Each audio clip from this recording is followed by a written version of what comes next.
Baik, assalamualaikum warahmatullahi wabarakatuh. Di video kali ini saya akan membahas strategi pembelajaran untuk memenuhi proyek UAS dari mata kuliah Strategi Pembelajaran dengan dosen pengampu Ibu Eka Putri SPD MPDE.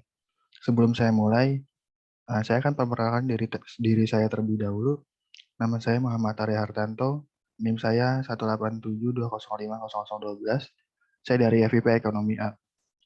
Baik, kita langsung mulai saja. Nah,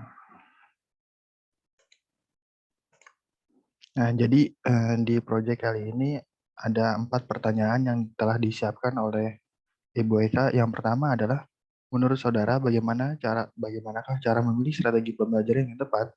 Apa saja yang perlu dipertimbangkan terlebih dahulu sebelum memilih strategi pembelajaran tersebut? Yang kedua, apakah SPPKB cocok digunakan pada setiap jenjang pendidikan? Utarakan pendapat kalian. Ketiga, apa yang akan saudara lakukan ketika strategi saudara yang terapkan ternyata tidak dapat membangkitkan motivasi siswa dalam belajar, sehingga berdampak pada nilai akhir siswa? Apa tindakan saudara jika kasus demikian? Yang terakhir adalah jelaskan makna pembelajaran dengan menggunakan strategi pembelajaran induktif dan deduktif, dan bagaimanakah cara implementasinya di kelas. Baik, saya akan jawab pertanyaan nomor 1 dulu berdasarkan pendapat saya. Oke, yang pertama adalah, menurut saudara, bagaimana cara memilih strategi pembelajaran yang tepat? Apa saja yang perlu dipertimbangkan terlebih dahulu sebelum memilih strategi pembelajaran tersebut? Menurut saya pribadi, pemilihan strategi pembelajaran haruslah dilandasi oleh kesiapan atau kecocokan dari peserta pembelajaran, dalam hal ini murid.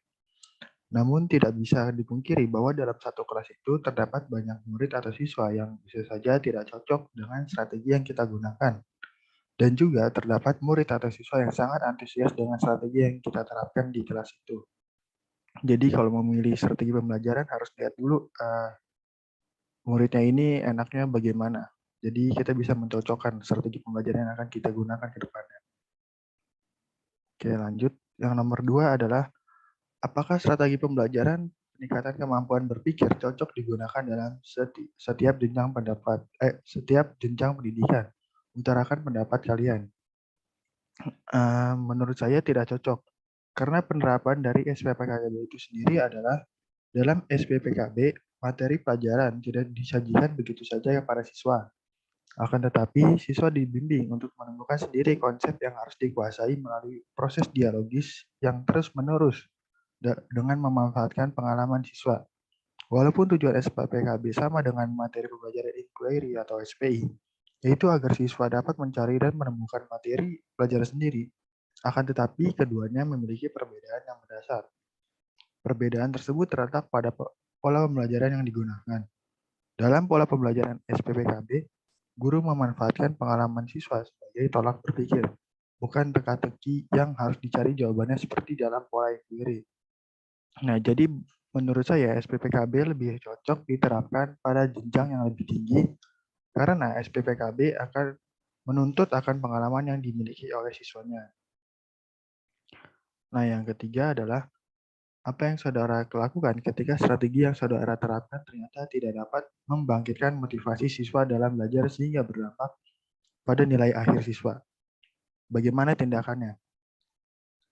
Yang pertama yang saya lakukan ialah memohon maaf kepada orang tua siswa bahwa saya salah dalam penerapan strategi pembelajaran yang saya lakukan, sehingga berdampak pada nilai akhir mereka.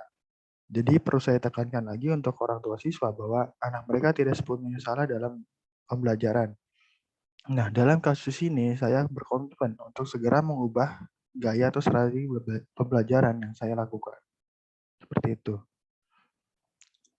Yang terakhir adalah, jelaskanlah makna pembelajaran dengan menggunakan strategi pembelajaran induktif dan deduktif, dan bagaimanakah caranya diimplementasikan di kelas. Induktif yaitu sebuah pembelajaran yang bersifat langsung tapi sangat efektif untuk membantu siswa mengembangkan keterampilan berpikir tingkat tinggi dan keterampilan berpikir kritis.